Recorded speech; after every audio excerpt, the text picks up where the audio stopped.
But yeah, just to say as well, just to acknowledge our colleagues in Euro Youth Mental Health who are leading on the work around youth involvement in research. And obviously some of the boot crew who are here today as well.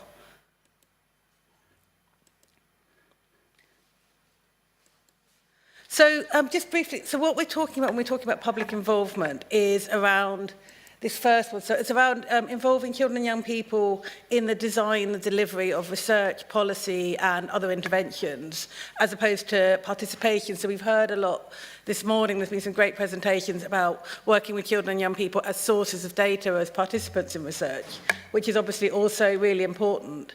And again, we're thinking about the next phase of the project, which will be focusing on engagement, and thinking about where information and knowledge about research is provided. So it's about sharing information about research to the public, which again with a project like Bootstrap is also really important because we can develop the greatest apps and interventions in the world, but if young people don't know about them and use them, as Celia said, then they're not going to go anywhere. But my area of interest is how we can involve children and young people in doing research, which is so building on what Celia has just been talking about. Sorry, there we are. So it's really kind of thinking about, quite in traditional research, we talk about we do research to young people or for young people. And what we're talking about in co-creation, public involvement, is about doing research with, and in some cases by, young people. So co-design is very much part of that process. And I think that's really important as well, thinking about how we can do research with them. And so this comes from the National Institute of Health and Care Research in the UK. And I think sums up really well why this matters. So obviously, children and young people are affected by the research that we're all doing around problematic use of the internet and the policy and implementation of that research. So they have a right, there's a kind of rights-based argument, they have a right to have a say in it. They also provide really important different perspectives. And Celia gave some really brilliant illustrations of how young people's perspectives have shaped what we're doing in this project. And also making sure that we tailor it to their needs and to things that actually work with them and engage with them. So it makes what we're doing in the project and in this work more relevant. But also pragmatically, research funding bodies, ethics committees, people are increasingly expecting to see public involvement. You don't get a lot of research funded if you don't have some involvement. So I think there's that as well. And I think certainly some researchers are kind of motivated to do it because they really care, and some do it because they have to. And I think a bit of that kind of carrot and stick is really important. So it's really about the kind of the ethical, the moral argument for involving young people, but also the fact that it does have an impact. It makes research better, it makes apps, interventions, services better. And it's also a requirement increasingly for policy as well. And I think coming back to that rights argument, I think it's essentially it's kind of taking a step back from what we're doing to why we're doing it. I think to come back to the UN Convention on the Rights of the Child, and obviously thinking about Article 12, and all children and young people have a right under the UN CRC to have a say in things that affect them. But also Article 13 is very relevant to this work, about them having a right to seek, receive and impart information and ideas of all kinds, and also information to help them stay healthy, including mental health. And I think it's really struck me, I think in the UK, there's been a lot of debates lately about a social media ban for young people and all the pros and cons. And what's really struck me is I've heard an awful lot of adults talking about what should happen and why it should happen and how it should happen. But hardly any children and young people are involved in those discussions. And I think that's really, really important too. You know, as a parent of teenagers, you know, they definitely have views on this. And I think it's really, really important that actually, rather than imposing these things on young people, we involve them in creating the solutions together.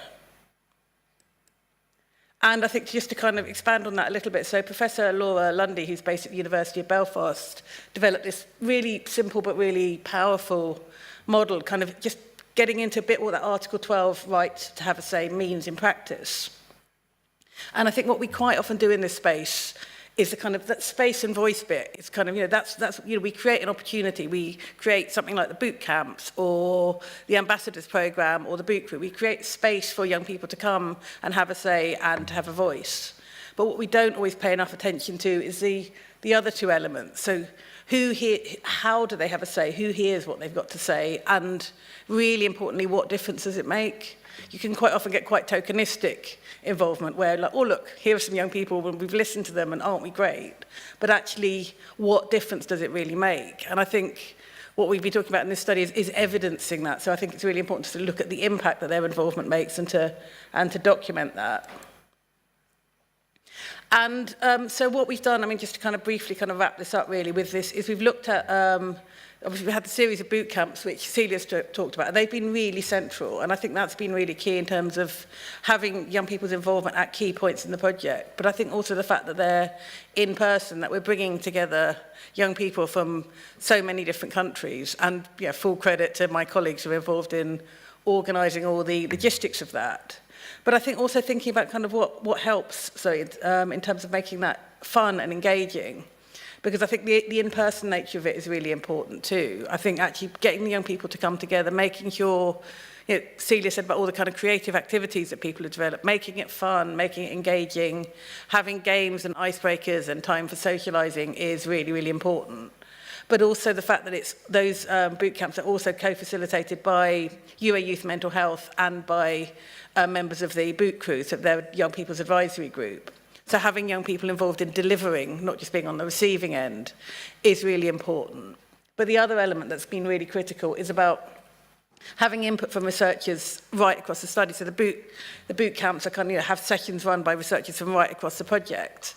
And again, that's really important too, that it's embedded in what everybody's doing. I think what can sometimes happen is people like me are kind of brought in to kind of do the involvement bit. And actually, I think it only works well if everybody's kind of invested in it and can see the value of it.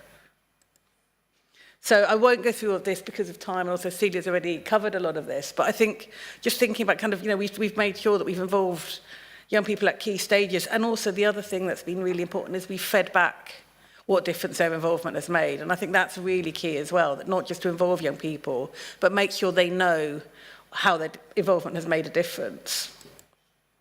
And I think the same with the second one. I think we've kind of made sure that we've done that all the way through. So the kind of feedback and discussion is really, really key. And then we've got the third boot camp, which is starting tomorrow. I think all the young people are kind of either arriving or on their way now. And again, I think that's really, really key. And I think there's a number of ways in which that's going to be really important. The first is about thinking about implementation. So what are the changes that young people want to see? Thinking about ideas about fundamental digital human rights. So coming back to that kind of rights-based approach. What changes do young people want to see? And then thinking about implementation, so using case studies and kind of real-life examples to kind of think about, okay, so this is what we want to see, how can we make that happen? What matters to young people? What are their recommendations for policy and practice? And then lastly, thinking about dissemination, about how can we actually share these, how can we communicate these policies, these ideas, these tools that are being developed, both obviously to people who are working with young people, but also to young people themselves. So yeah, I think we're looking forward to a great few days where we can start to put a lot of this into practice. But thank you. Enough.